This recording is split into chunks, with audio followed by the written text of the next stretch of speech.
Oke, selamat pagi. Ya, nanti absen di Presto ya. Ini dengar ya di rumah ya. Yang Alicia dengar nggak Alicia? Dengar, Sir. Oke. Pagi hari ini kita nanti belajar soal tema yang ada di layar kalian, kemudian yang ada di sekolah di ini ya di LCD ya. Nanti kalau Sroiki misal coret-coret di layar, kalian kalau nggak kelihatan bisa di zoom ya, di zoom di HP-nya bisa biar kelihatan. Itu dengar ya, Brilian, Alicia, Andi. Ya, Sir, dengar. Dengar, Sir. Oke. Jadi hari ini kita sudah devotion, kita sudah berdoa, kita mau mulai pembelajaran hari ini. Nah, karena kita belajar tentang agama Kristen, ini temanya adalah Yesus Sang Pengubah Hidup. Ya, Yesus Sang Pengubah Hidup. Nah, sebelumnya saya mau tanya dulu. Menurut kalian pribadi, itu Yesus itu siapa sih? Menurut kalian pribadi? Alicia dulu. Gimana, Sir? Menurut kamu pribadi, Yesus itu siapa? Yang kamu kenal itu siapa? Seperti kamu ucapkan seperti atau kamu sampaikan pendapat seperti yang kamu tahu aja. Juru selamat, Sir. Oke. Juru selamat. Yang lain? Yang di sekolah? Sahabat yang setia, Sir. Gimana, Andi? Sahabat yang setia. Juru selamat. Terus? Sahabat yang setia. Sahabat yang setia. Gitu ya? Oke. Dia itu juru selamat bagi orang Kristen. Yesus itu juru selamat, kemudian dia adalah sahabat yang setia. Kemudian yang lain, ada nggak yang ingin memberi pendapat gitu? Ada nggak? Nggak apa-apa, sampaikan aja. Menurut kalian tuh Yesus itu siapa sih?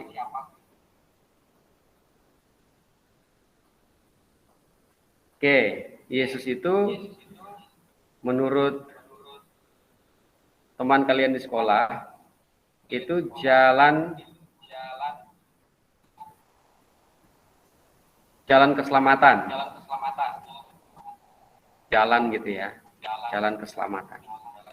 Ya, jadi ini udah ada 3 pendapat. Yesus itu adalah jalan keselamatan, juru selamat, kemudian sahabat yang setia. Nah, mungkin ada banyak juga yang kalau di lingkungan Kristen ya, banyak juga yang ngomong tentang Yesus, misal di pemuda, gitu, remaja, gitu, ngomong tentang Yesus. Nah, sebenarnya saya itu sudah punya catatan di sini bahwa ternyata Yesus itu adalah manusia sejati, teman-teman, dan Allah sejati. Jadi Yesus itu dia selain Tuhan, dia juga manusia. Jadi dia Allah, kemudian dia juga manusia sejati. Jadi penjelasannya misal gini, dia itu Allah, tapi kemudian dia menjelma jadi manusia untuk mati bagi manusia dan bangkit menang atas maut. Gitu. Jadi Yesus itu ternyata orang yang sangat populer. Dia itu populer sekali. Dari zaman 2000-an, 2000 tahun yang lalu ya, hitungan seperti itu aja. Sampai saat ini tuh masih banyak sekali orang yang mencari tahu tentang dia. Entah dia orang Kristen, entah dia orang yang beragama lain, itu mencari tahu tentang dia. Jadi ada juga yang cari tahu tentang dia untuk diperdebatkan, difitnah, pokoknya diomongin yang macam-macam lah. Mungkin kalian dengar ya, yang ngomong tentang Yesus itu banyak sekali. Ada juga gambar-gambar yang aneh tentang Yesus gitu. Tapi ada juga yang bahkan mencari Yesus dan akhirnya mereka percaya kepada Yesus. Karena mereka tuh takjub atas akan mujizat-mujizat. Mereka tuh senang dengan perbuatan-perbuatannya yang ajaib. Mereka sakit disembuhkan kayak gitu. Karena dalam Alkitab itu seperti itu. Banyak orang yang awalnya nggak percaya. Justru mereka datang kepada Yesus itu hanya untuk misal untuk makan. Karena Yesus itu kan pernah memberi makan 5.000 orang. Memberi makan 5.000 orang. Kemudian mereka ingin mengangkat dia menjadi raja. Tapi Yesus tuh nggak mau. Dia nggak mau jadi raja hanya karena mereka pengen supaya dia kasih makan mereka tuh setiap hari. Tapi akhirnya banyak juga yang percaya sama dia. Yang awalnya memfitnah, yang awalnya nggak senang dengan Tuhan, akhirnya mereka juga percaya kepada Tuhan. Jadi Yesus itu adalah jalan keselamatan, kemudian juga juru selamat, kemudian juga sahabat yang setia. Oke, kita next ke selanjutnya, PPT selanjutnya. Nah ini saya udah punya jawaban juga di sini. Kalau kalian perhatikan, nanti saya tanya kalian di sela-sela saya jelaskan ya. Jadi siapa sih Yesus itu? Siapa sih Yesus itu menurut Alkitab? Kalau dalam Alkitab, Yesus itu adalah Sang Pencipta. Dia menciptakan seluruh manusia, entah orang yang percaya padanya atau orang yang tidak percaya padanya. Dia ciptakan semuanya menurut Alkitab. Jadi dia menciptakan manusia itu pada hari yang ke-6. Oke, kita perhatikan di sini ya. Kalau kita lihat ayatnya dulu. Ayatnya itu dalam Kejadian pasal 1 ayat 27. Kalau kalian nggak kelihatan di layarnya bisa di zoom ya. Di situ tulisannya gini, maka Allah menciptakan manusia itu menurut gambarnya. Menurut gambar Allah diciptakannya, dia laki-laki dan perempuan diciptakannya mereka. Ya. Jadi Allah tuh menciptakan manusia. Dia ciptakan manusia itu yang pertama itu segambar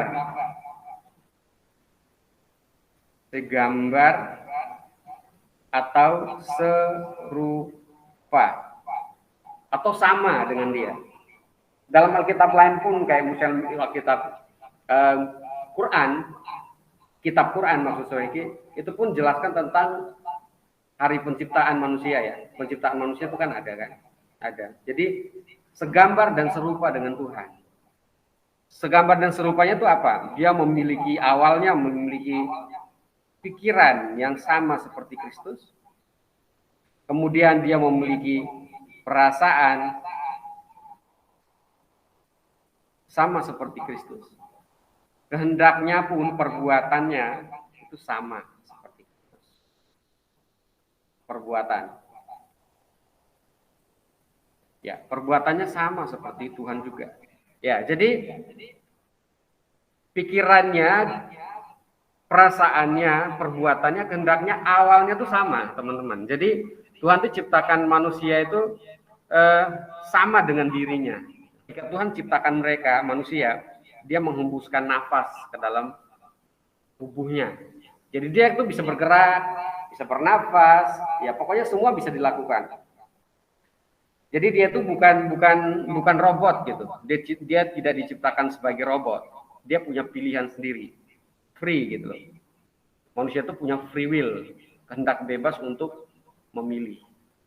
Ya, jadi akhirnya datanglah yang namanya percobaan. Manusia, kalau di sini saya catat manusia tidak diciptakan seperti patung gitu. Tapi kita tuh diberi kebebasan untuk pilih mana yang mau kita lakukan, mau yang baik, mau yang jahat, itu pilihan kita sendiri gitu. Jadi nggak seperti robot. Artinya kita nih punya yang namanya pilihan. Di sampingnya pilihan itu ada sebuah tanggung jawab gitu. Tanggung jawab untuk memilih gitu. Kamu mau pilih yang baik, mau pilih yang jahat, itu tergantung pada kita. Karena kita punya kehendak itu untuk memilih. Nah, akhirnya manusia itu terperangkap dalam yang namanya pergaulan. Nah, muncullah pencobaan. Kalau kalian perhatikan dalam Kejadian pasal 3 ayat 6 sampai ayat yang ke-7. Coba ada yang bisa baca nggak ini teks ini? Bisa digedein gitu. Yang di dalam sini bisa baca nggak? Raja bisa baca nggak? Kelihatan nggak? Nggak begitu kelihatan ya. Yang di Alicia aja kelihatan nggak? Atau Andi? Dibaca ayatnya. Kelihatan, Sir. Di Zoom bisa, di Zoom bisa. Coba Kelihatan. dibaca.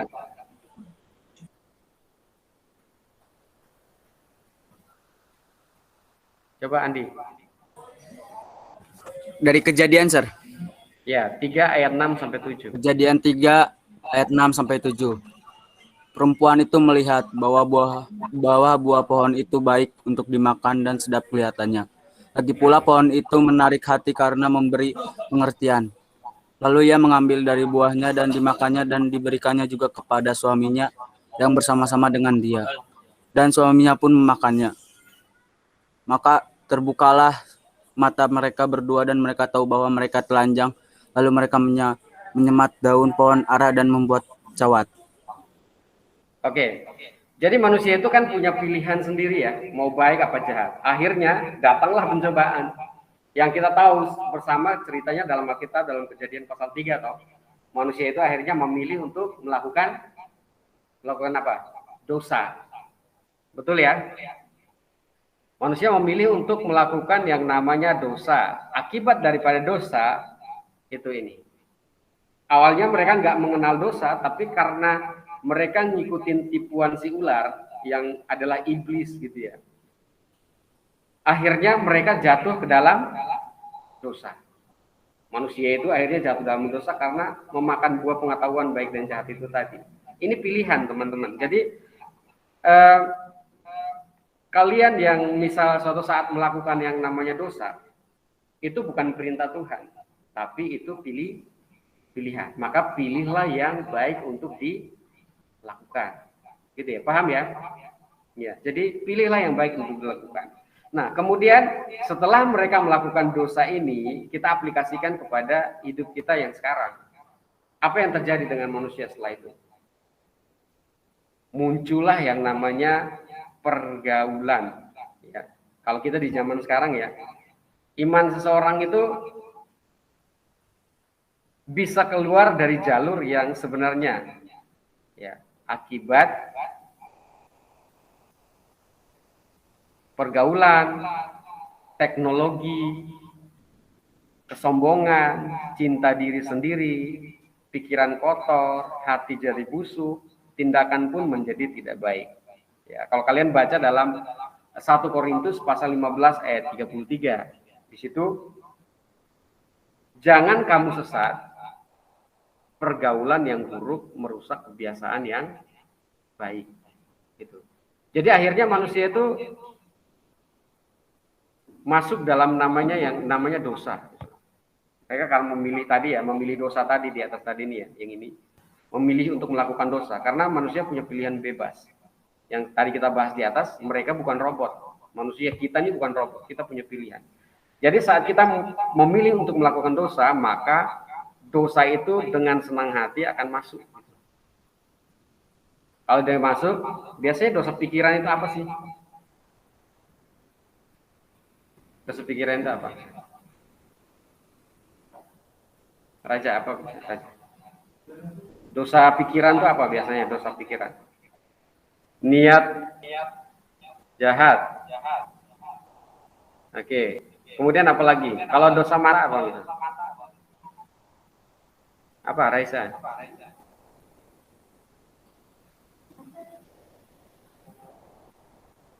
Mata itu biasanya melakukan dosa apa sih gitu?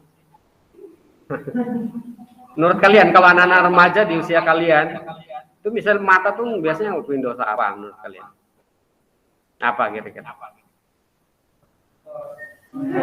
Oke. Nonton film dewasa. Wih, halus ya bahasanya ya. Dewasa, soalnya kita tambahin film porno atau ngelihat gambar-gambar porno gitu. Itu dosa mata itu. Kemudian misal dosa hati lah gitu. Hatinya juga busuk gitu ya. Tadi kita lihat ketika manusia jatuh dalam dosa, ingat ya, dalam Roma pasal 3 ayat 23 gini teman-teman. Ketika manusia melakukan dosa, manusia itu hilang kemuliaan Allah. Artinya bahwa dia tidak dikontrol oleh Tuhan. Hidupnya tidak dikontrol oleh Tuhan. Akhirnya terjadi hal-hal seperti ini gitu. Nonton film porno, lihat gambar-gambar porno. Itu yang terjadi. Kemudian mungkin suka sakit hati, dendam, apalagi ya kalau dari hati itu ya Keras hati. Dengki sama orang lain. Kalau mulut apa dosa mulut nih? Berbicara kotor. Bicara kotor. Bahasa Jawanya apa? Tulisannya meso. Gini betul. Miso apa meso? Ya tulisannya gitu aja lah. Terus apalagi? Rokok. Merokok. Ngomongin orang. Bahasa kotor. Ngomongin orang, Sir. Rokok itu dosa apa enggak? Oke, pertanyaan Dava nih. Merokok itu dosa apa enggak? Oke. Kalau di dalam ajaran yang lain, saya sebut nggak apa ya. Dalam ajaran Muslim itu boleh. Tapi di dalam ajaran Kristen, rokok itu nggak boleh. Kenapa? Karena di dalam Kristen itu ada yang namanya hukum kasih. Kasih ini adalah rangkuman dari seluruh isi Alkitab, dari perjanjian lama sampai perjanjian baru. Jadi isinya gini, kasihilah Tuhan Allahmu dengan segenap hatimu, dengan segenap jiwamu, dengan segenap kekuatanmu, dengan segenap akal budimu dan kekuatanmu. Kemudian kasihilah sesamamu manusia seperti dirimu sendiri. Nah, kasihilah Tuhan dan kasihilah sesama. Dalam Alkitab, merokok itu masuk dalam tidak mengasihi sesama. Kenapa? Karena ketika kita merokok, orang-orang yang ada di sekitar kita itu bisa kena penyakit. Perokok pasif, tahu ya? Perokok pasif. Itu perokok pasif itu bahaya loh. Banyak orang yang nyesal keluarganya meninggal didiagnosa karena akibat salah satunya karena asap rokok. Jadi perokok itu bahaya, itu tidak mengasihi orang lain.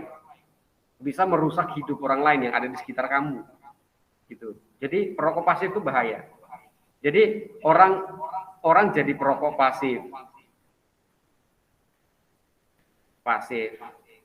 Yang kedua, tubuh kita ini adalah bait Allah.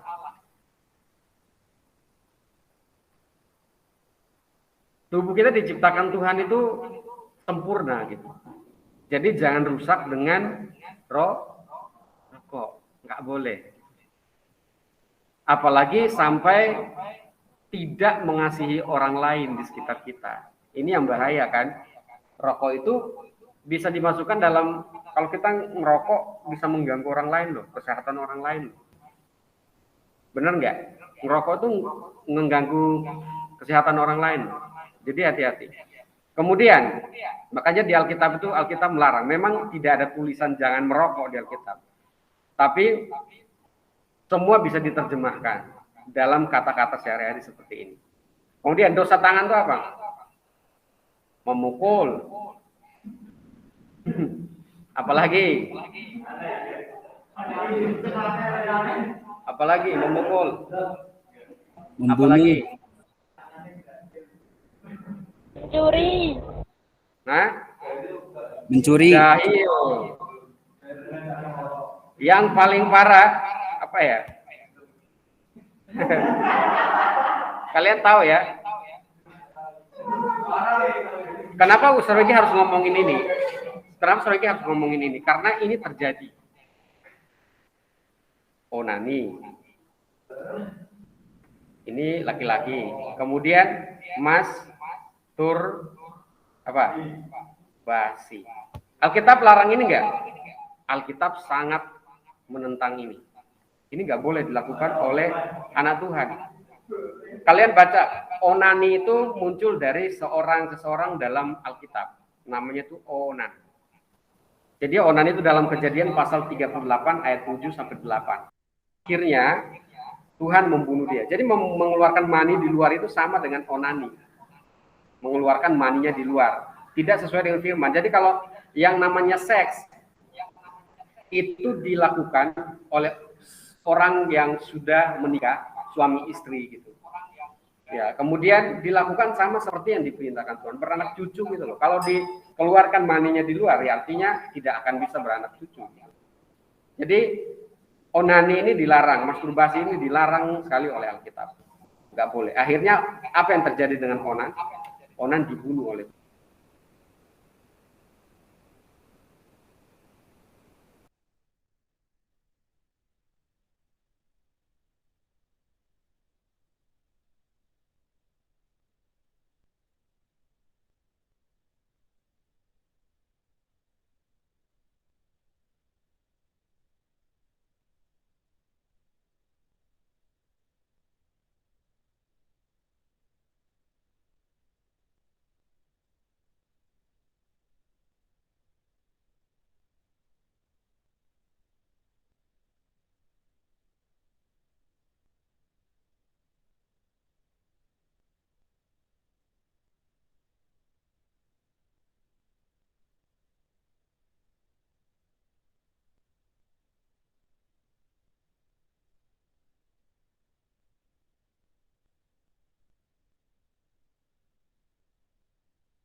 Sir, gak ada suaranya, Sir. tindakan yang nggak baik itu bisa merusak iman kita. Nah, tapi akhirnya Yesus datang ke dunia untuk menyelamatkan manusia. Orang yang sudah rusak ini akhirnya diubahkan oleh Tuhan melalui yang namanya karya salib. Ya, kalau apa maksudnya dengan mengubah? Dalam bahasa Yunani itu mengubah itu metatre pontas tu melon atau mengubah masa depan. Jadi masa depan orang ini kita yang hancur tadi diubahkan oleh Tuhan. Masa depan kita diubah.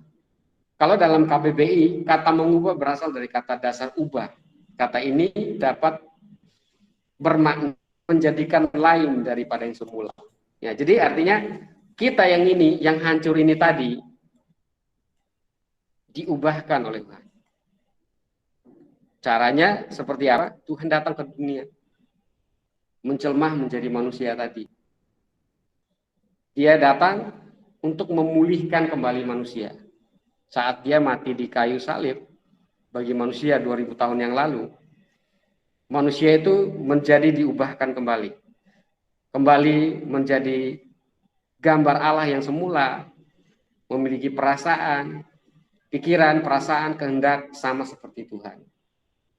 Ya, jadi akhirnya manusia yang hilang kemuliaan Allah akhirnya dipulihkan kembali. Dosa yang tadi itu sudah hilang. Manusia itu akhirnya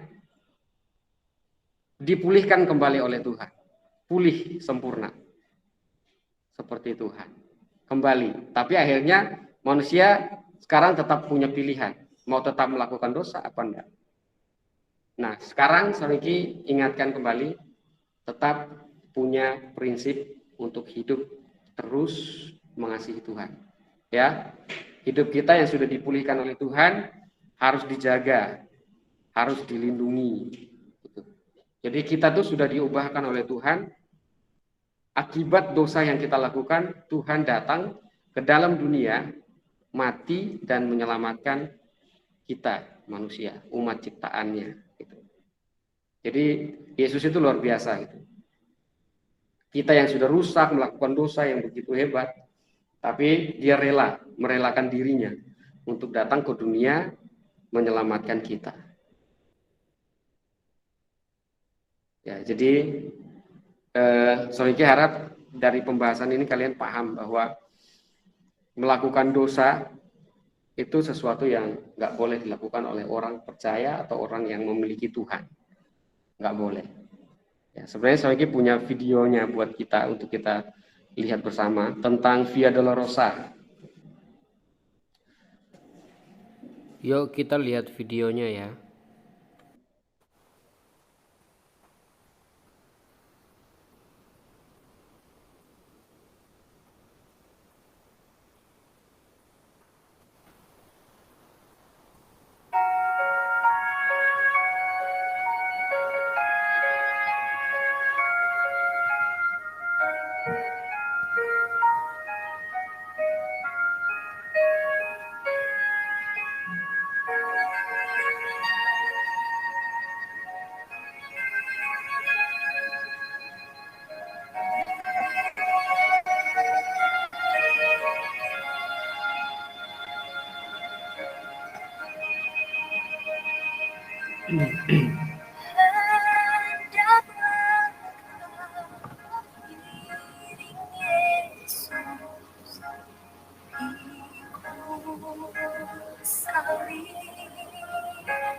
Gitu.